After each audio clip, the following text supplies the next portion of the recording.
Saudara, menyambut tradisi Syawalan Festival Balon Udara digelar di Kota Pekalongan, Jawa Tengah. Festival ini juga sekaligus jadi hiburan warga di liburan Lebaran.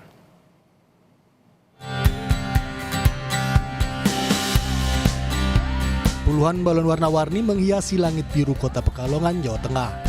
Sebanyak 40 balon udara diterbangkan dari Stadion Hugeng menyambut tradisi Syawalan yang digelar sepekan setelah Lebaran. Balon yang terbangkan wajib diikat agar bisa dikendalikan ketinggiannya sehingga tidak membahayakan lalu lintas penerbangan. Festival balon udara jadi magnet wisata bagi ribuan pengunjung yang mencari hiburan di libur Lebaran. Yang pertama, dengan adanya festival balon ini masyarakat jadi mengembangkan kreativitasnya. Kemudian dengan adanya seperti ini tidak akan mengganggu jalur penerbangan. Festival balon ini digelar pemerintah Kota Pekalongan bekerjasama dengan Airnav Indonesia.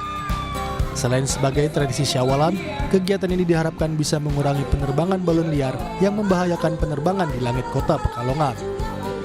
Ari Himawan, Kompas TV, Pekalongan, Jawa Tengah.